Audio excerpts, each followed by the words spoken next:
In the Stouty family, they're bizarrely dying off, one after another.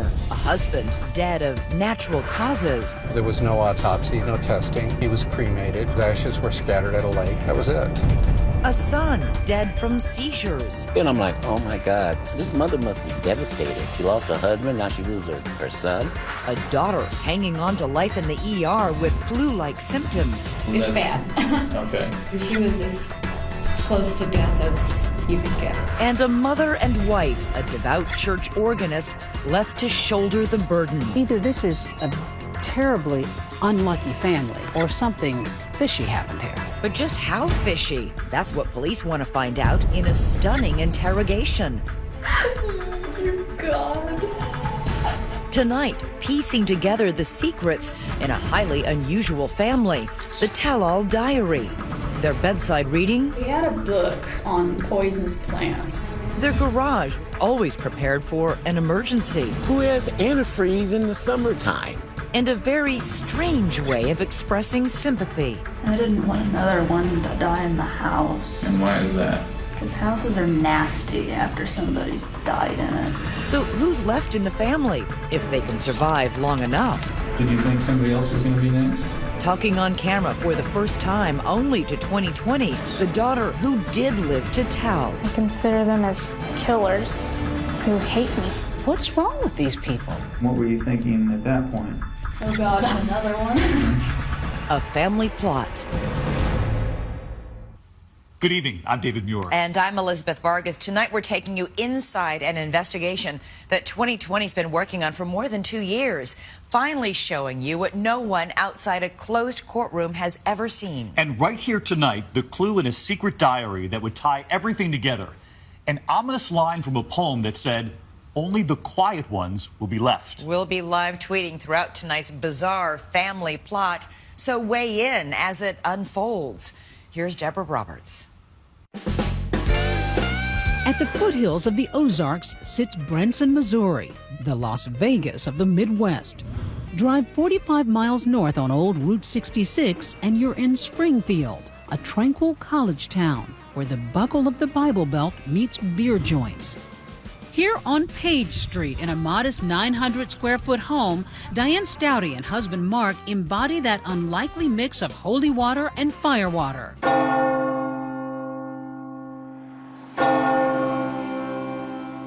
She's the church organist down at Redeemer Lutheran. Hey, I'm just a female Judas. He's the lead singer and guitarist of a local blues band, Messing with Destiny. You'll get the irony a little later.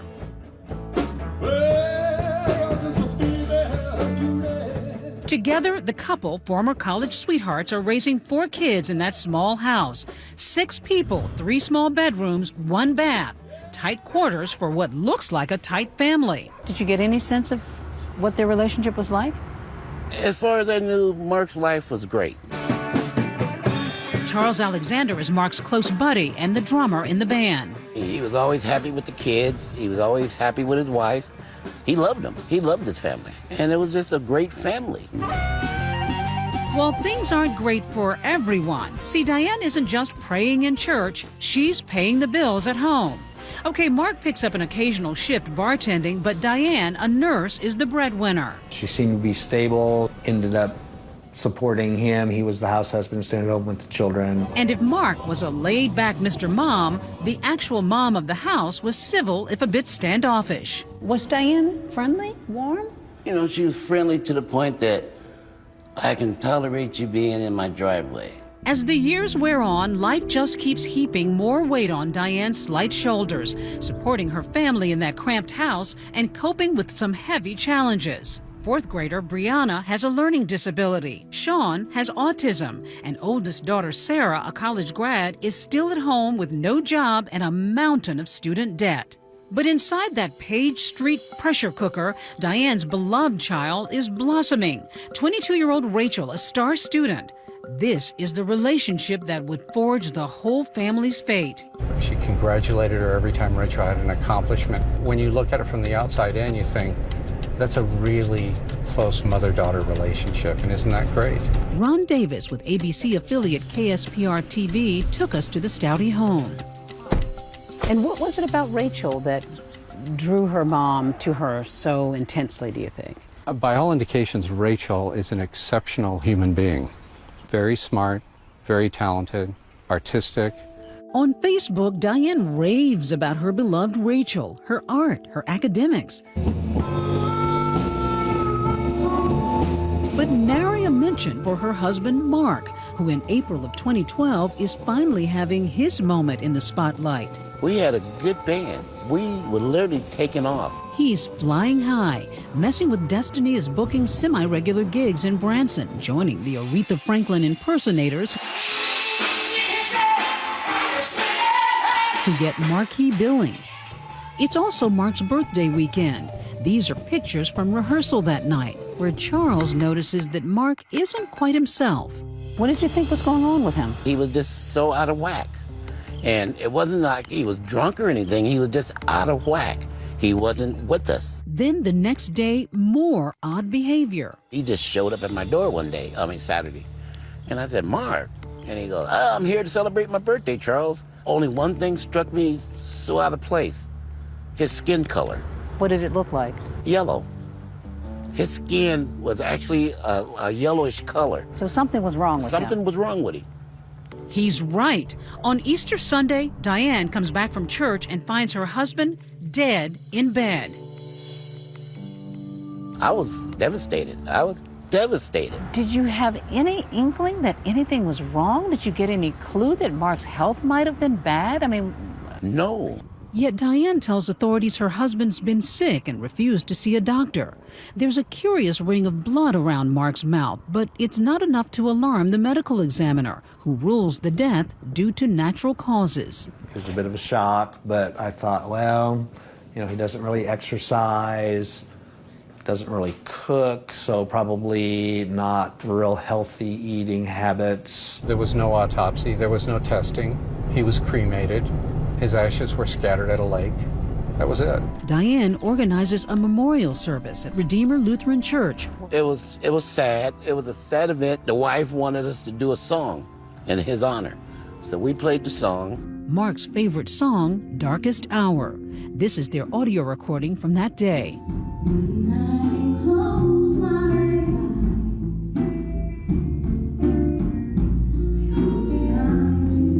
As the family copes with Mark's sudden death, there's a small consolation, a $20,000 life insurance payout, enough for Diane to move the family to a new neighborhood and a larger home. They moved into this house right here. Oh, big difference. It definitely is. It's a step up from where they were. When we come back, the Stouties may have moved on up, but their bad fortunes are just beginning. The coroner's van was in their driveway. Because whatever afflicted Mark seems to run in the family. I said it was impossible. I was floored. And eventually, police will suggest a different diagnosis. My husband died last year of a heart attack. Did he? Stay with us.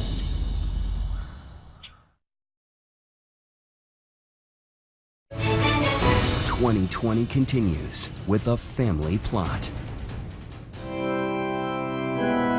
At Redeemer Lutheran Church, Pastor Jeff Sippy tends his flock with fervor and passion. We're jumping for Jesus. And in the summer of 2012, devout organist Diane Stouty has good reason to lean on the pastor's sermons for strength. Then Mary arose and went with haste into the hill country. And so you can see a woman with a mission. Her husband Mark has recently died, and she's just moved with her 4 kids to this friendly street, hoping to put that sadness behind them. Rhonda Anderson, a church secretary, lives across the street. Did you see them going and coming? One day the garage door was open and I thought, I'm going to go over there and say hi. And just as I got over there, it was really like they looked at me and closed the garage door, really, because I could still see them standing there. So I don't think they wanted to talk to anybody. Rhonda doesn't take it personally, leaving her private neighbors to themselves. Until weeks later, one Sunday in September, she looks out the window and is shocked by what she sees. The coroner's van was in their driveway. A policeman said there was a death in the home. I was blown away. Once again, death has knocked on the Stouties' door. The firstborn child, Sean, gone at 26. Diane tells police he had flu-like symptoms for 3 weeks. Well, she reported she checked on him at about 6:30 in the morning, went to church, and then when she came back from church, found him not in bed anymore, but on the floor without a pulse. She explains that her son had a history of seizures, and though like his dad, Sean has an odd ring of blood around his mouth, it doesn't look suspicious. So the medical examiner, after an autopsy, decides that the second Stouty family death in 6 months is due to prior medical issues. They're thinking, wow, poor family. What bad luck. No one was asking questions. And nobody questioned that story, No. even though her husband had died just months before. Yes. After police leave the scene, Rhonda walks over to check on her standoffish neighbor. Surprisingly, Diane answers the door. I said, we just saw the coroner's van was here. Are you okay? Is everything all right? And she said, oh yeah, my son died. Was she distraught? No, she said it to me just like that. She said, my son died. Very matter-of-factly. I just was shocked. Rhonda may be one of the few people Diane talks to about Sean's death, because for him, there is no funeral, no memorial, not even an obituary. Like his father, Sean is quickly cremated. I'm like, oh my God, this mother must be devastated. She lost her husband, now she loses her son. Now only the Stouty women are left. Diane, her darling Rachel, 12-year-old Brianna, and Sarah living their secluded lives. I think they closed the doors even tighter because you didn't see them outside. I don't know how they even got their mail because we didn't see them at the mailbox. Then, the following June, could it be true the Stouty plague strikes again? This time, it's Sarah. Diane has seen this end badly before, so she takes her 24-year-old daughter to the emergency room. Sarah is sick, goes to the hospital, gravely ill. Sarah's in very grave condition. It does not appear that she is going to survive. Sarah's kidneys shut down, pancreas and other organs failing. Worst of all, her brain is hemorrhaging blood. Diane turns to Facebook, maybe hoping for divine intervention, asking for prayers as my daughter Sarah is in critical condition. Diane's brother-in-law, Michael Stouty, is floored by the post. Wow, it's like a lot of bad luck here in this family. What's going on? A good question. What is going on? 911, where is your emergency? Finally, someone in Springfield, someone claiming to be close to the family, calls in a tip to police, hinting that the pious church organist may harbor an unholy family secret. What did the caller say exactly? That Diane Stouty might be responsible for 2 or 3 homicides. Again, brought up Mark's death, Sean's death being very close proximity to each other. Also spoke about the potential that Sarah was going to die as well. So the caller was essentially blowing the whistle on Diane Stouty. Correct, yes. Armed with that anonymous tip, Springfield Police Detective Neil McAmis begins investigating.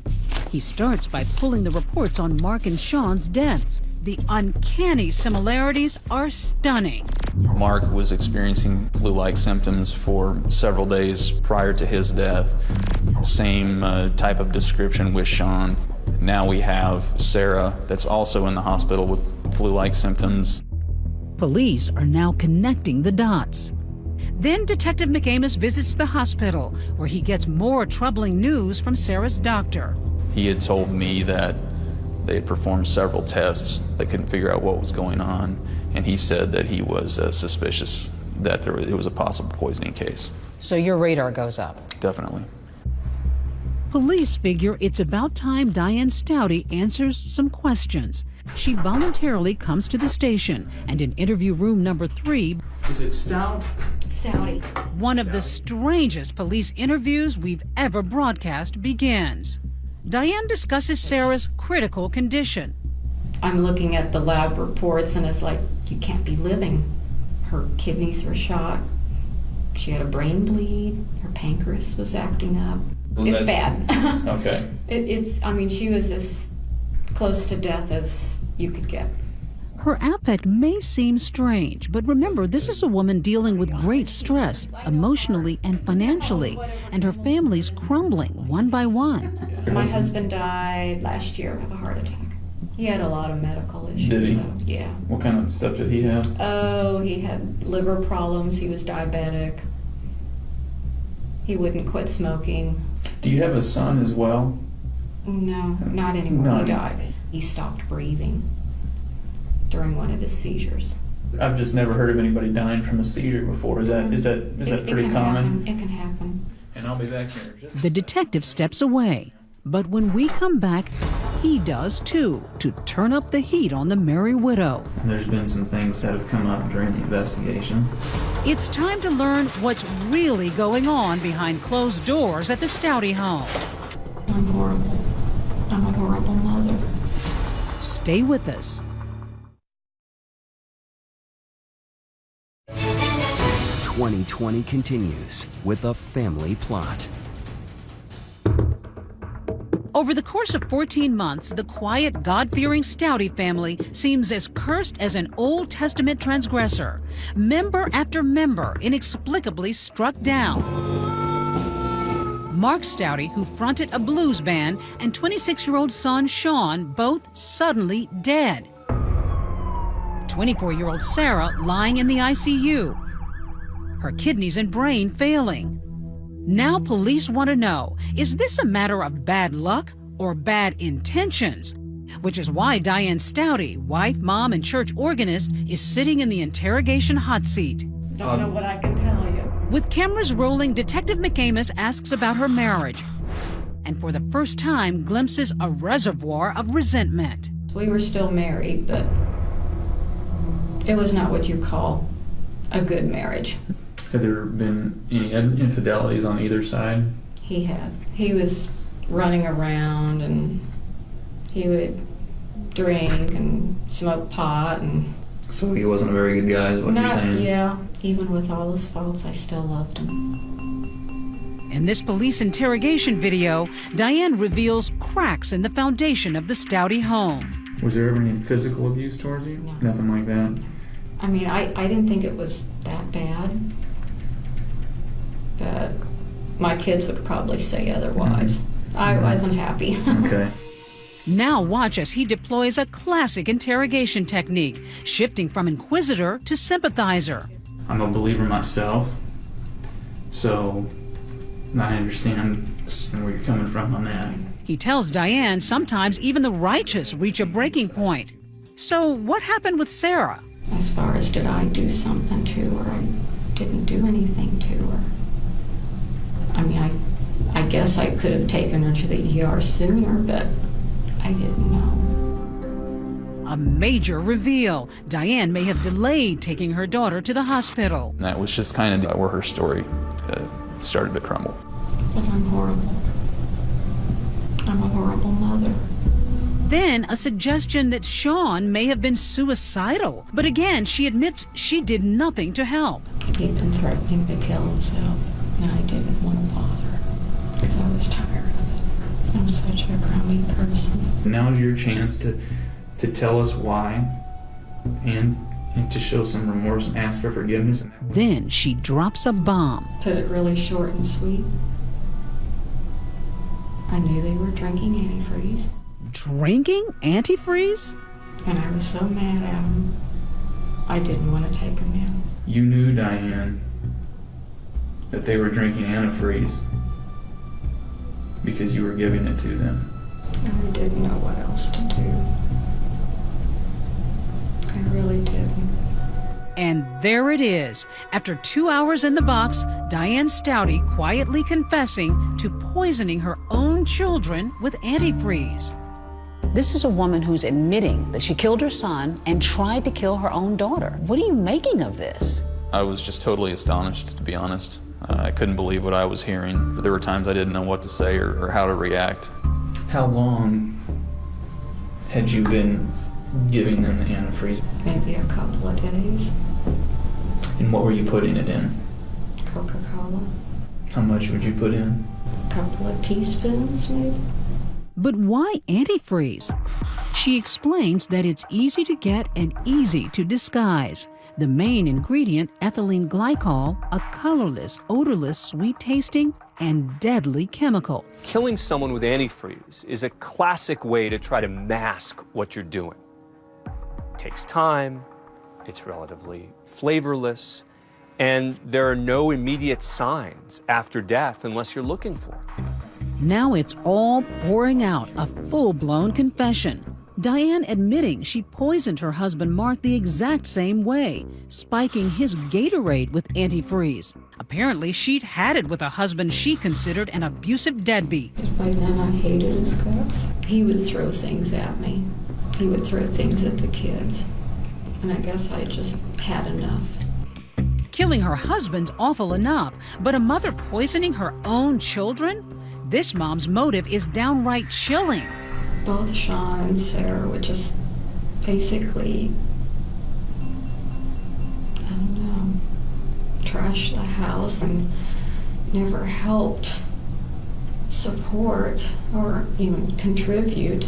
Sean would be interfering with whatever I would do. So if he was just a constant bother, wouldn't leave you alone. Oh, he was more than a bother. Would a pest, would that be a good word for it? No, it was more than that. My husband got on my nerves. I couldn't stand him. And my son, was a pest. I mean, did she seem like at her wit's end? No, she, again, throughout, she stayed flat. Even when she's telling me that information, she seemed unfazed. Yep, unfazed even by the ultimate kicker, why she poisoned her daughter. And then with Sarah, you talked about, she wasn't getting a job, and then she had these student loans, and you were going to end up having to pay for them. That's pretty much. And you just had it with her as well. I'm not a perpetual killer.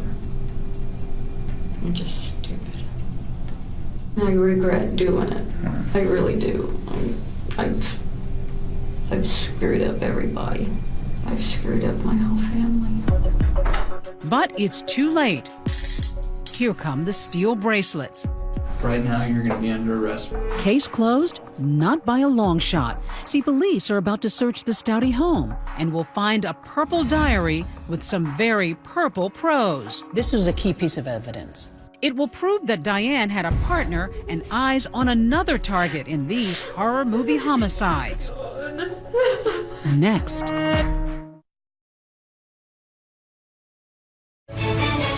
2020 continues with a family plot. As the freight trains roll through Springfield, Missouri, the wheels of justice are turning slowly too. Police are interviewing 22-year-old Rachel Stouty, a star student, gifted musician and artist, her mom's pride and joy. Mom was there every step of the way, really encouraging and cheerleading Rachel to be great. But now her dearest mommy, Diane Stouty, is behind bars after confessing to the poisoning deaths of her husband and son and the attempted murder of Rachel's older sister. Hey, Rachel, can I get you to switch with me? Okay. Police just hit Rachel with the news. Confusion, shock. I mean, that's... Nobody expects to have somebody that they know do that. In this interrogation tape obtained by 2020, Detective McAmis lays it all out.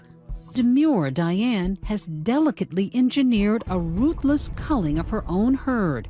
Only the pious and the productive will make the cut. Did you think somebody else was going to be next? Darrow can be poisoned just for sitting around on YouTube. I don't do anything around the house. Brianna sure as heck doesn't do anything around the house. Rachel fesses up that her mom had some unusual reading material. We had a book on poisonous plants. I mean, she would talk about cyanide. Then a critical moment across town. Crime scene investigators are busy combing through the Stouty home. These pictures show a house in disarray. This was the home, the second residence. Detective McAmis gave us a tour inside with permission from the new homeowner. This was Sarah's room. There were some couches, there were papers, just kind of things strewn about. She kind of had an office space set up. You could see there were some computers. Laptops, flash drives, sculptures scattered about. And in the garage, pay dirt. This is where our crime scene detectives located the antifreeze on the workbench. And right next to the antifreeze, the other compound in Diane's cruel chemistry. an otherwise unassuming six-pack of Coke. Coke was described as what was given to both Sean and Sarah in terms of poisoning them. The concoction right there. Yes. The correct. Coke and the That is it. antifreeze.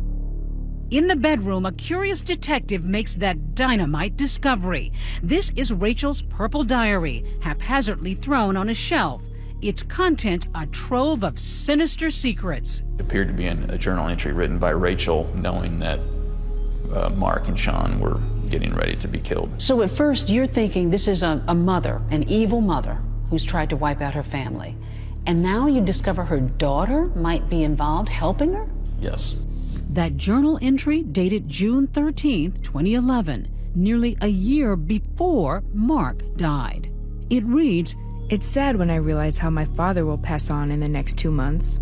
Sean, my brother, will move on shortly after. It will be tough getting used to the changes, but everything will work out." That's pretty chilling. Very.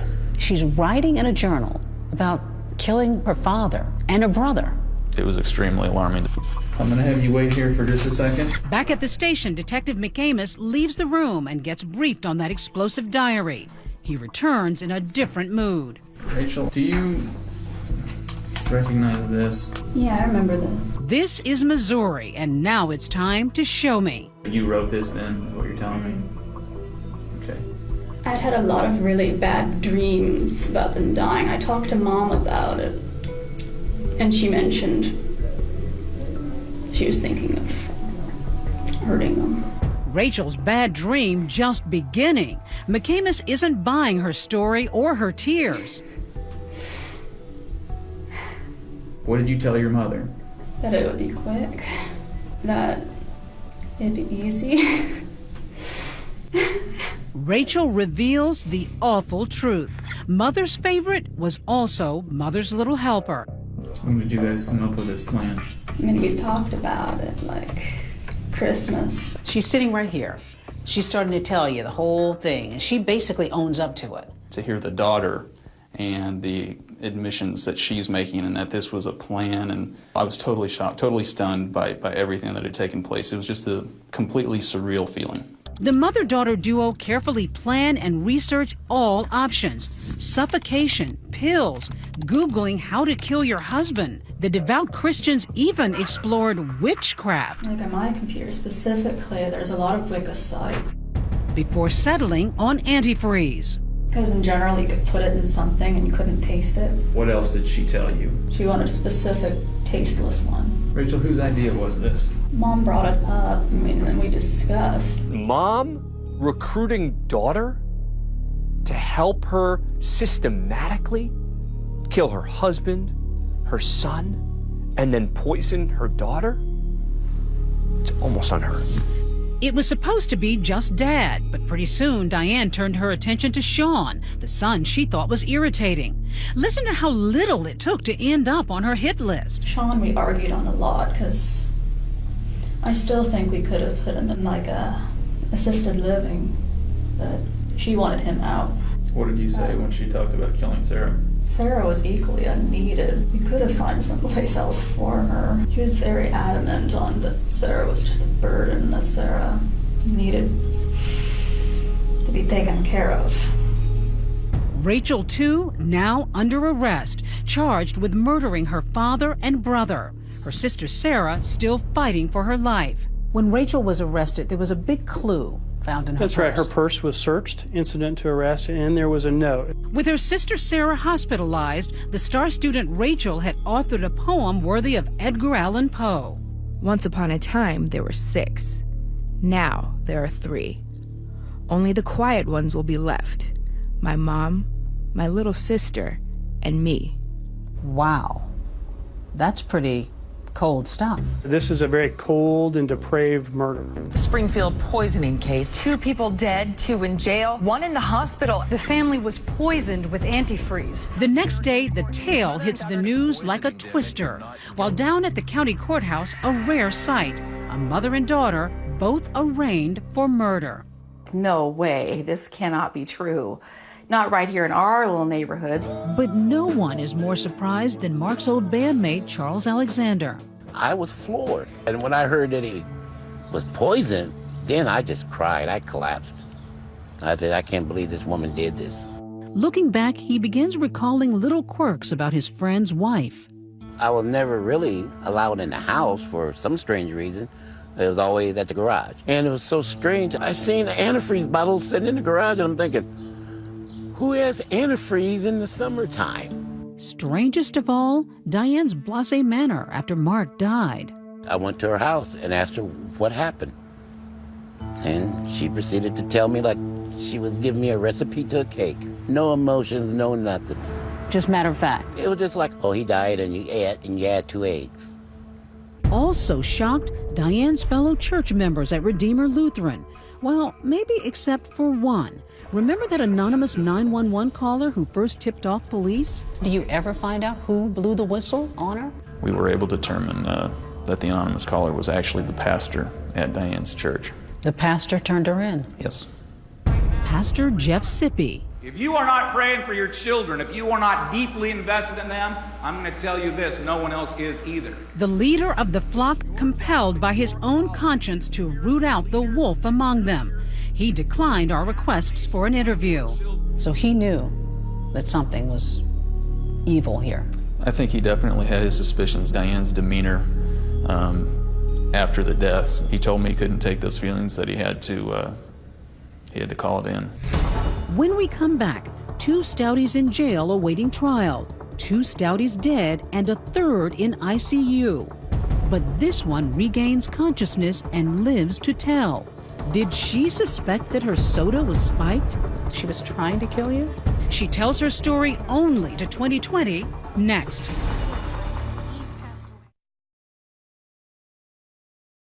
"2020 continues with a family plot. You're looking at a woman who defied all the odds and lived to tell, surviving a vicious poisoning. Well, this is where I sleep. 24-year-old Sarah Stouty has had to relearn to walk and talk. I'm right here. Her speech still stunted from the irreversible brain damage she suffered. Tonight, for the first time, she's speaking out about the horror and betrayal. Sarah lost her father Mark suddenly in 2012, and her brother Sean just 5 months later. You found him dead. Yes. That must have been horrifying. Traumatizing. And more traumatizing, learning that her mom Diane was not her protector, but a predator, poisoning them all with antifreeze. And the icing on the cake, her younger sister Rachel was part of the plot. But I was asking, why? Why did my mom and sister kill my dad and brother and harmed me? Did you believe it, or did you sort of assume this can't be true? I assumed that it wasn't true. They were innocent people being blamed. But any trace of sympathy evaporates after Sarah reads in the newspaper why her mother poisoned 3 family members. She simply despised them. They really planned this heinous crime. I was shocked. I just felt like I wanted to strangle my mom because of what she did. The big question, why did Diane bother to rush Sarah to the hospital after leaving her son and husband to die at home? In a follow-up interview with a clearly rattled Rachel at the Greene County Jail, Detective McAmis wants to know. When Sarah got so bad, why did you take her to the hospital? Was it some last-minute tug of Christian conscience? Apparently, no. I didn't want another one to die in the house. And why is that? Because houses are nasty after somebody's died in it. I get a lot of nightmares. But what Rachel tells police next may be the most heinous of all. She and Mom Diane weren't exactly finished. Brianna, who's she next? When were you guys gonna kill Brianna? Sometime after Sarah. Brianna, the youngest member of the Stouty clan, a tender 12 years old, too young to drive, but old enough to drink her mother's poison, antifreeze, in her root beer. They were going to kill the little girl as well? 12-year-old girl. What's wrong with these people? And what was the reason for Brianna? Because I know there's no way in hell I'd be able to take care of her. I can't take care of me. So how could I ever take care of her? She had described Brianna as a burden. They didn't want her around the house. That was her explanation. 4 people. They would have killed 4 people in this house if they could have? Correct. Rachel said that her mother was the only one that understood her. They could relate to each other, and it was just going to be those two. Do you think this was just a case of a mom and daughter who just, in some sick way, wanted to have a simpler life? I don't think that there's going to be any acceptable, remotely rational explanation. The question is, how could this have possibly happened? Did the police blow this thing? Could they have prevented Sarah's poisoning by connecting these dots? I think it's easy to go back now, and there was nothing at that point to indicate anything malicious. Neither one of them knew about the other deaths. But what about the medical examiner's office, who critics say bungled the bodies of Mark and Sean by missing obvious signs of foul play? They defend their work on the case. When you have physical findings at the autopsy that match the story that was given, typically other organs aren't looked at microscopically.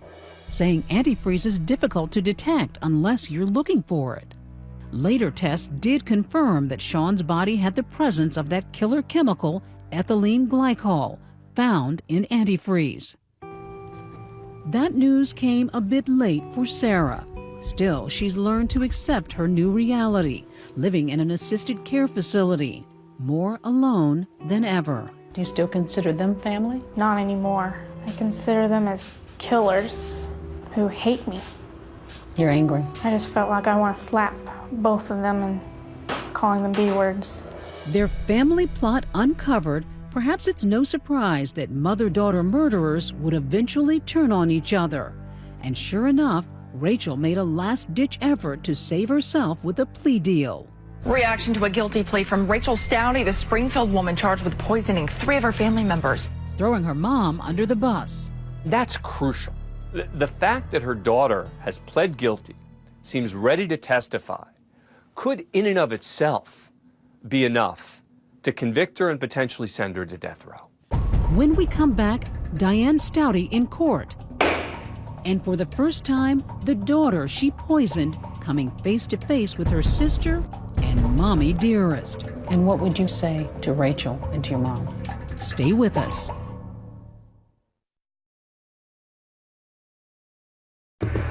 Judgment Day for Diane Stouty. She enters the courtroom, her back against the wall, facing death by lethal injection. But then... You intend to enter a plea of guilty in this case? Yes. Pleading guilty to killing her husband and son. Sentenced to life in prison without parole.